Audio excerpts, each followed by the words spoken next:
see an audience of buffs and really lovers of film music.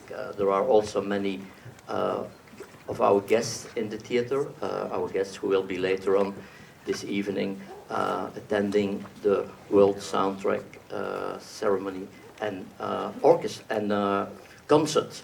So for us it's a big day because it's the end of the festival and it was a successful edition. But actually I can't say that now because I should wait till the end of the evening, because for us it's like they say in French, la cerise sur le gâteau, and I think most English-speaking people in the audience will understand it. So it's great to be here, and it's of course it's great to have this wonderful guest we have with us, who will perform tonight for the World Soundtrack concert. First of all, of course, Alan Silvestri, who is I could say all over the festival. I said it yesterday at the dinner. All over the festival, in the sense that we opened we had a pre-opening with the walk, of course, music by Mr. Silvestri. Then we had the tribute to Back to the Future, music by Alan Silvestri, and then we closed the festival with his concert. So Alan Silvestri is more than a guest of honor. He is like the symbol of our festival this year. So we are very, very grateful to have you here. We worked for many years to have you, but we forgot all the time we spent to get you here. You are here, and that's for us the great. Thank you very much for coming.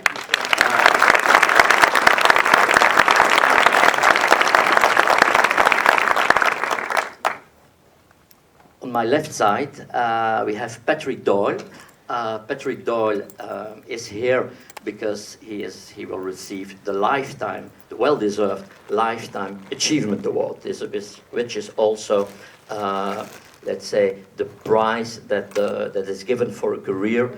And for us, it's absolutely of great importance to give it every year to one of the giants of film music. I don't have to present Patrick Doyle. You all know he worked a lot with Kenneth Branagh. He also, and it's one of my favorites, he did one of the great scores, I think, of the last years or the last decades, is a Carlitos Way, which will be performed tonight, and it will be stunning. On my right side, we have Daniel Pemberton, who was the discovery of last year, with the film The Counselor, with the music for the film The Counselor. And as you know, we really try to discover new talent, and therefore we always have a prize of the discovery. And the year afterwards, the one who won the discovery is at our festival. So that's great to build up a relationship with composers who will be the great composers of the next years. So, and of course, Maestro Dirk Brosse, who is as usual, as traditionally, he will be conducting the Brussels Philharmonic. And I must say, it's a real pleasure to hear all the compliments that composers are given to the orchestra and to Maestro Brosse, that he makes the work of the composers as good as they can imagine it. Thank you, Dirk. Now, just afterwards, we will have the open up to the audience. You can we have a Q&A. You can ask your questions to the composer. But I just wanted to start with a question which has to do with the fact that you compose those scores, who, when they are not performed in orchestra with the concert, their only life is in the movies. How do you feel about, which is a tendency now, the more and more concerts of film music, where your music is really, instead of having the film and the music in the background, there you have the film in the background and the music on the foreground. So I wanted to know what Mr. Silvestri thinks of that experience. And well, it really is in the distant background when I'm working on a film. You know, the real mission is first things first. The music has to work for the film. And then if there is some kind of possibility for an afterlife, it's fantastic. So it has been wonderful for me to start to see how music has kind of been recognized as having a life outside of the film. And it's, I think it's also been very enjoyable for filmmakers. I know, for instance, with Robert Zemeckis, he sees these scores as his, and they are. They were completely inspired by his work. Every note is there trying to follow as best I could his lead. And so I think there's a very wonderful kind of justifiable authorship there. And I think when Bob walks into a place and they're playing one of his themes, there's a smile on his face. And so it's another way for the film to be remembered and shared with audiences. So the whole thing is absolutely magnificent. Thank you. Well, the same question a little bit for Mr. Doyle. Hello. I remember it's true. Alan says he's a great talent and a great survivor and a very generous man, as you can hear. And then really, it's about as a collaborative process, and it is wonderful. And directors do, and the filmmakers love their films have another life. I remember I never met him, Basil Polidorus, who died a few years ago now. And Basil, I understand, never heard his music live until the last year of his life. He had cancer. And I found that really quite a poignant story when I heard that. And to all accounts, he was by all accounts a lovely man. So for him to have heard that was obviously he was a very emotional state, I gather. So that was tremendous for him. And I think that when I started over 25 years ago, there was a great misunderstanding. The film composer was misunderstood. And I think people realised how the work and the heartache and the sheer hard work that goes into an ultimately successful film and score. So I think it's very gratifying to see the life of the film being extended. So I think it's a great privilege to hear your music live, and it's always thrilling because it is a great memory trigger. You do remember, and generally speaking, good times on a picture. You have your ups and downs, but everyone's terrified. So I think, when you hear of Basil's story, you think, well, we are the lucky ones that we are reaping the benefits of a whole new generation who really appreciate the art form, and it is an art form. It's a relatively young art form when you talk about the life of concert music from it goes back to medieval times. So I think it's finding its place at last. So I'm glad to be part of that discovery. Thank you. Thank you, Patrick.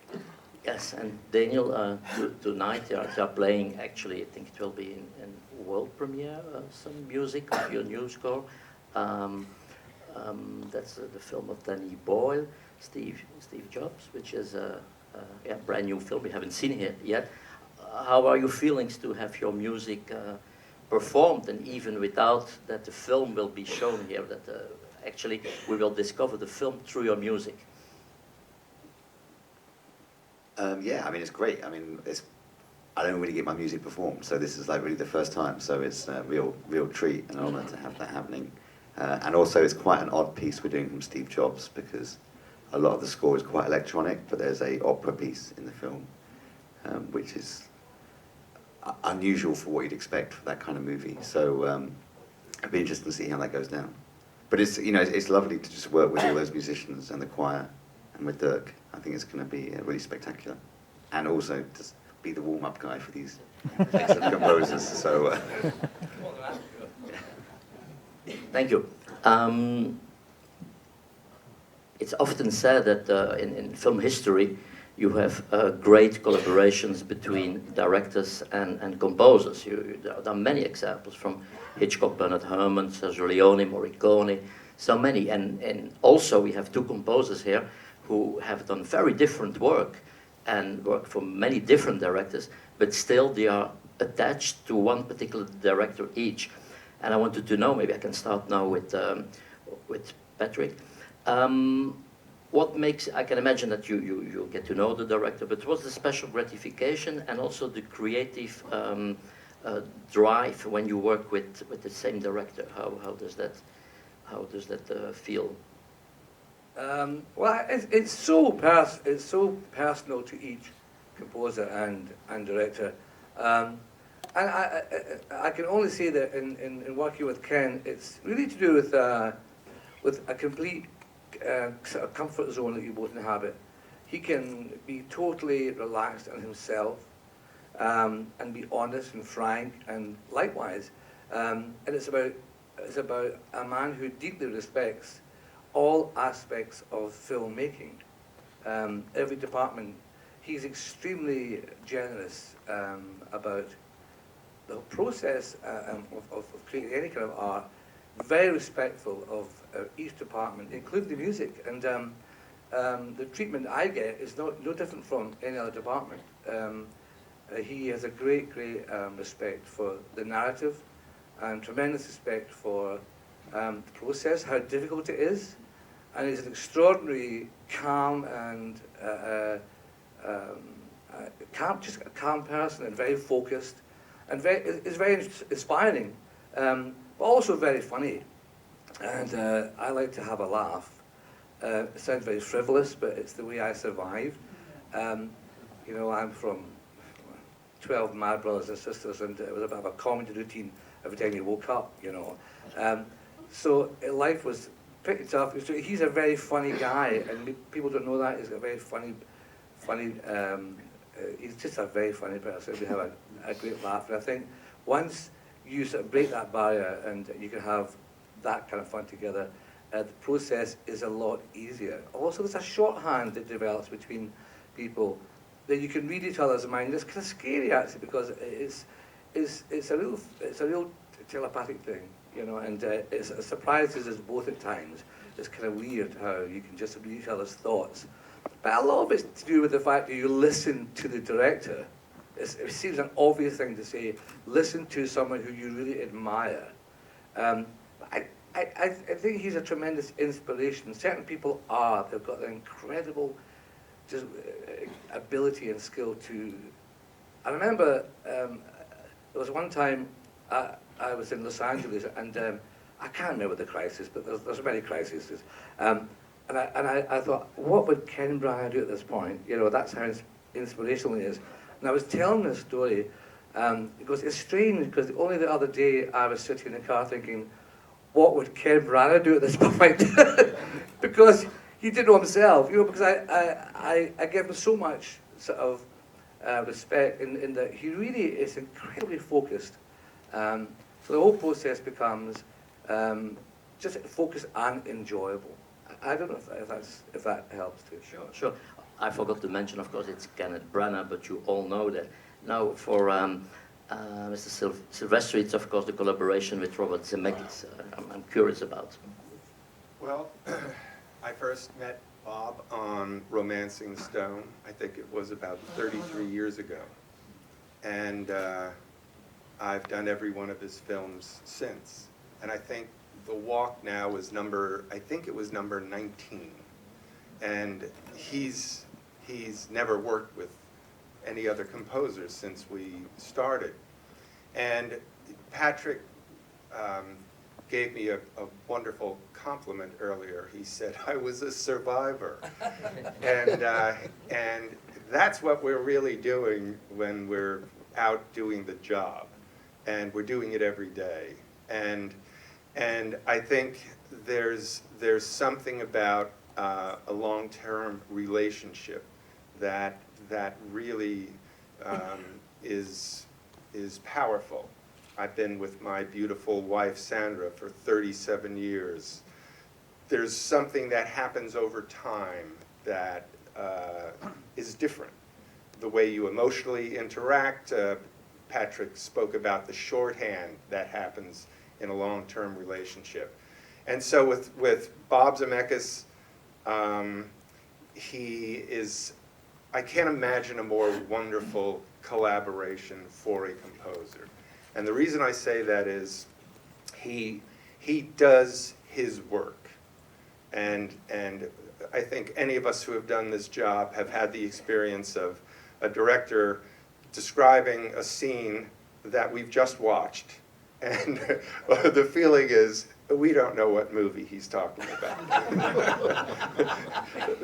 That never happens with Robert Zemeckis. He actually does what you would hope. He shows you what he has done and what he wants and what it is. And one may then simply do one's work, which is to follow our leader. And then, of course, it's the way the leader leads. And Bob will allow, in a sense, a kind of complete freedom. And yet, when you bring your brilliance to him, he'll look you right in the eye with love and go, God, it's beautiful, Al, but I don't get it. And that's Zemeckian code for, this is not going to be in my movie. And when I was younger, I would go into a kind of a salesmanship mode at that point.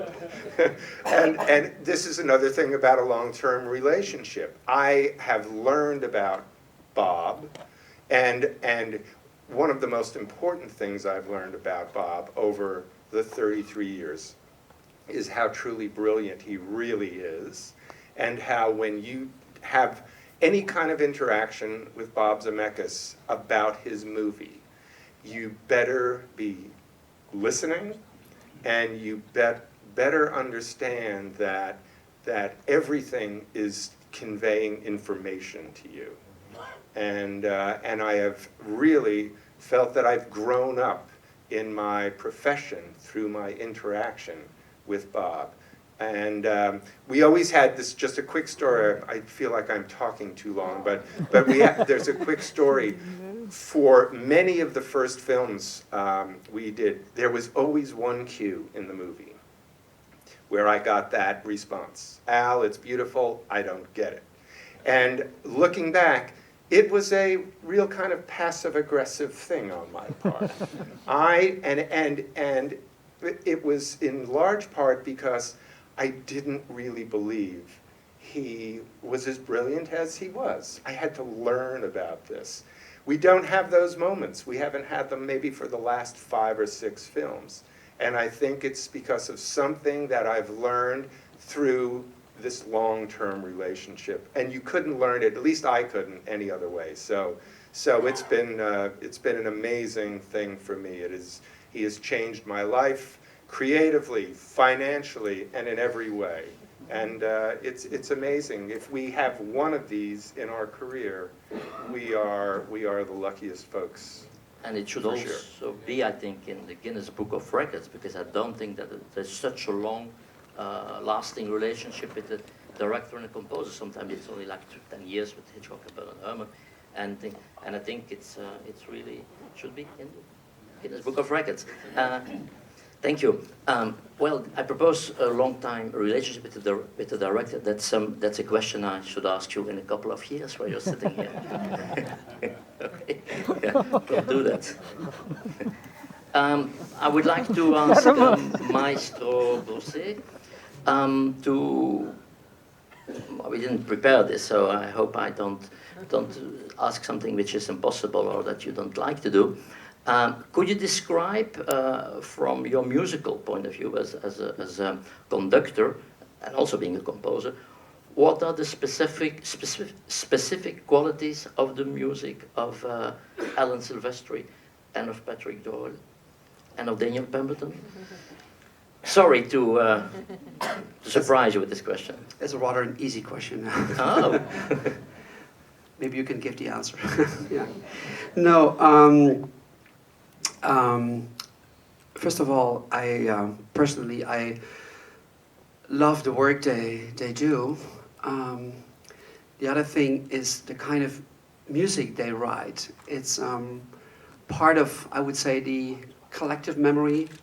As a conductor, I've been conducting so many pieces, classical repertoire, thousands of pieces, starting from Bach to romantic repertoire. So and I say it in a very modest way, but I think I know the orchestra from inside out, being a conductor, being a composer, and when only reading their scores, it's, oh my God, it's like coming home and meeting music history. You know that these things are going to work.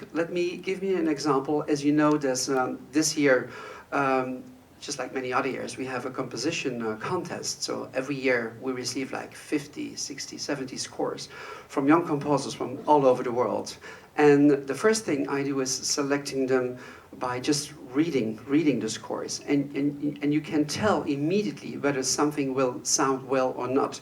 I can even tell if somebody wrote this on a table or somebody wrote this on a computer using IT tools and stuff like that. And even with the winners yesterday, we had a short meeting with the three winners, because I think three of them, they're all winners, great candidates. I could even tell, and I never met those people before, who was writing his first score and who had experience before. So reading only the scores, only reading it without listening it, it's already a treat. It's really great. And of course, what Ellen said earlier, I think their task is first of all to write the music for the film and to serve the story, and that's their first task. But if they can, on top of that, write music that could be performed in a concert hall, that's really, really, really fantastic.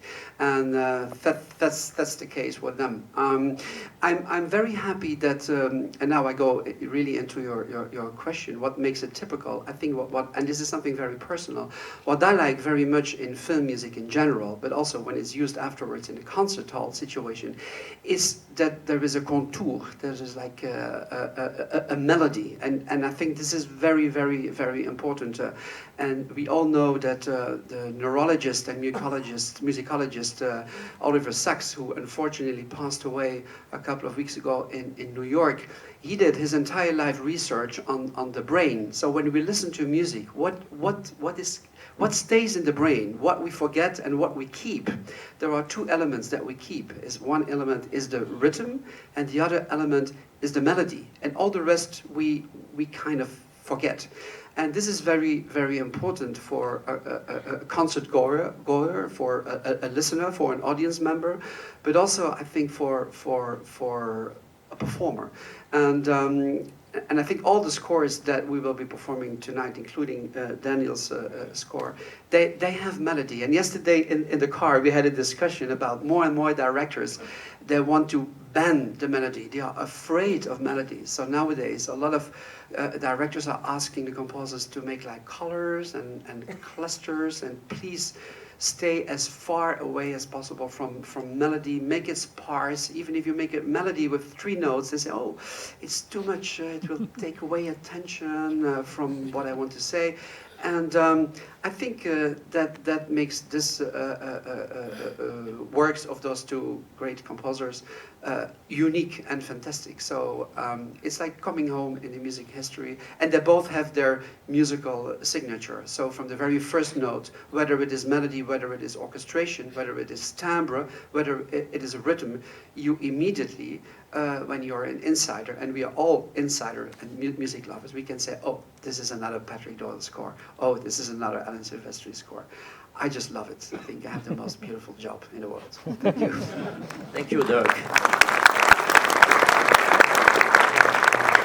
As we are here with an audience of film music connoisseurs, I would like now to ask a question to each composer about the specific piece that will be performed tonight, or about the project, about the film, how that worked. So Daniel, the score you did, and that we will hear later on this evening, for the Steve Jobs film directed by Danny Boyle, how did your creation of the score evolve, and what was the concept of the score?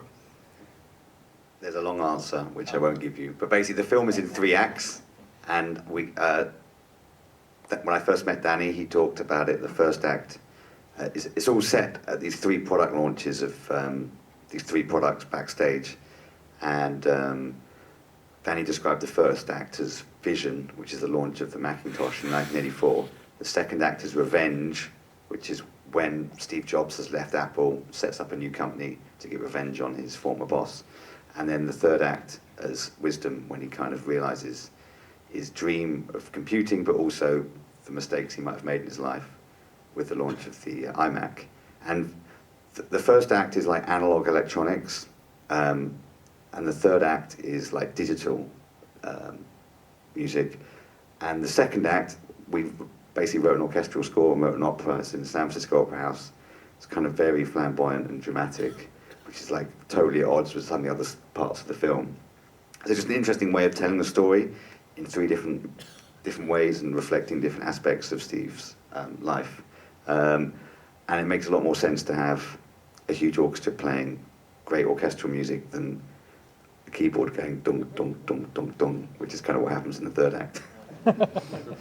And you know, I kind of love all music, so I kind of come from, you know, I'm a big fan of massive musical, like sort of melodic writing, but also I kind of love sound design and creating weird sort of noises. But I think when you're in an orchestral setting, you want to kind of have the best experience you can, and I think that's why you need a great orchestra. Thank you. I think this is an interesting example of a mix of two styles that sometimes are considered completely, that you can't combine them. You know, it's either you choose one style of your symphonic or electronic, and it's interesting that you have a project where you can combine both, and I'm sure we will hear the result tonight, and I appreciate it. Thank you very much, Daniel. For Patrick, I would like also that you explain a little bit about the piece you are going to have performed tonight, which is the great scene in Grand Central Station in Brian De Palma's Carlitos Way, which I think is a unique way of blending music and images. Can you talk about your collaboration with De Palma on that sequence? Well, working with Brian was very unusual in that he said, "So Patrick, so on you go, get on with it." So I asked him what he meant by that. He just meant go away and write the score. And I said, "No, that's not how it works, Brian." He goes, "What do you mean?" As if, "Don't tell me how it works." I said, "But you have to hear something." So, and he says, "It's entirely up to you, because it's voice, it's up to you." And it's quite scary, really. Come if you want, it's entirely up to you, Patrick. Okay, Brian. Don't talk like that, it's very scary. And I'm serious, I was shitting myself, you know. So he said, "Have you ever worked in gangster movies?" I said, "No, I've never met any either, Brian." So I could only imagine. So anyway, I insisted that I go to New York, and I played the opening elegy. And he goes, okay, you got them crying. What else you got for me? I said, "That's it." He goes, "That's it? You've come all the way to New York, that's it?" Sorry, Brian, you know, but you had to hear something, you know. But when it came, so he said, "Let's go and watch the sequence," you know. So, excuse my terrible Brian impersonation. So we went to the editing room, and Bill Pango, I think it's his surname, the editor. So it was the first time Brian De Palma had seen this cut. And I was there with him while they watched this sequence, which I found amazing. He meant what he said. He said to me, "When I hire people to do the job, they do the job," which is terrifying. You know, we think, "Oh, well, the director's all over me like a cheap suit here," but otherwise, it's terrifying. So I'd like something in between. So anyway, so I watched this. So I was completely kind of like, you know, when I'd seen clips of the movie when he sent to me, I was blown away. I thought, this is a masterpiece.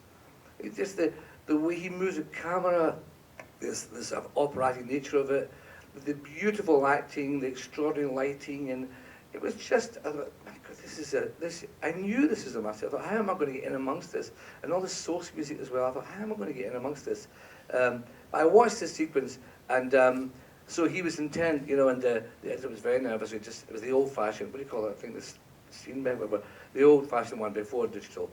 And on it went, and I was just completely blown away with this. And then it turns around, he's quite big, Brian, so he turns like this. It's kind of scary when he turns to you, you know. You kind of go like this, you know. So he turns to the editor and goes, "Great, Bill." And Bill goes, thanks. Yeah. Thanks. Because they don't hit me, you know. And he said, there's only one thing. And he said, what's that? He got so excited. Here, run it to 1,554 feet, whatever. He goes, and he goes, this bit here, and he goes, the rhythm's like this, da, da, di, da. And you know, da, da, like this. And that was the only note he gave at that entire sequence. It didn't change. He left it to the editor because he had done all the work, shooting this brilliant thing. There was only one way the director could go. He'd done his work. You know, so that sort of sums up the direction, you know, just do your job. And I turned up at the session terrified. And he watched the whole sequence, and it was just like, I just thought I'm going to faint with terror here. And because he's so smart.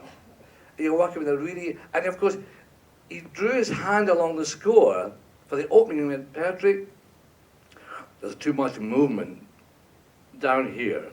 He read the score. I was like, holy shit. I'm really up against it. And I said, okay, we'll take out the cellos and basses. Yeah, that's a good idea. I got all this dialogue, it's important. I said, okay, we'll just leave the violas. Unfortunately, the violas were quite busy. So they did the job. And that's what you have. Literally, we just took out the cellos and basses and left the violas to do that, just the harmony behind it. And that was a lesson. And also, I'm sorry, shut up now. He said to me, we watched the sequence, and this is what you talk about learning, Alan. And I thought, up to that point, oh, yeah, I'm a big fucking noise, you know. I'm doing well in movies, you know. And then you meet a giant like him, and he goes, Patrick, you're giving my game away. You're telling you're letting the audience know what's coming. What do you mean? He goes, I need something like, this scene should be Tristan and Isolde. You're telling my audience what's going to happen. And he was right. It was so naff what I was doing. It was so awful. He said, this is Tristan and Isolde. And someone who mentions Tristan and Isolde Act 1, you better know what you're talking about. And he said, it's like almost the phrase is about to complete, but it's not. That's what I'm looking for. And that's a smart man. Give you a great piece of direction. You know exactly where to go. There's no ambiguity there. So you're talking about this erudite man who can read a score. So you've got to know your onions when you meet a man like that. And it becomes even more terrifying because he dragged me up by the bootstraps. You know, he taught me a lot about it. So you know what you said, the classic thing, Patrick, you're not watching my movie. I thought, it's all right. I'm rushing through it. I had to look at every friggin' frame. Because when you study every frame, it is a friggin' masterpiece. You stop that film anywhere, and the composition is unbelievable. So I thought, I'll learn my lesson. In future, you watch every frame. That's a great story. Maybe you can... No, maybe you can share your stories with somebody we have in the audience, and we are very honored to have here Mr. Paul Williams, who has worked with Brian De Palma early on Phantom of the Opera. So, sorry, Phantom of the Paradise. So I'm sure you have a lot of things to tell each other afterwards. So do I exaggerate? Not at all. Well, Alan, I'm sitting here with tremendous envy because Brian talked to you. He talked to me. He talked to me. He told me to go away and write the score, and then he told me to go away. Oh yeah. So we'll elaborate on that later. So, those were the two things he said to me. But that was on Mission Impossible. Oh my gosh, Mission Impossible. Oh yeah. So, but that's for another discussion. Maybe. No. But I am envious.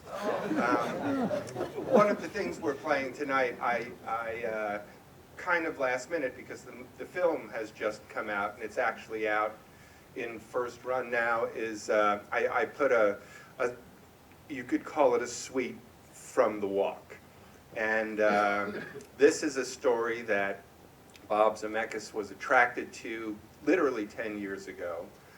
There was an amazing documentary done about 8 years ago, I think, called Man on the Wire. It won the Academy Award. You showed me, Yeah, yeah.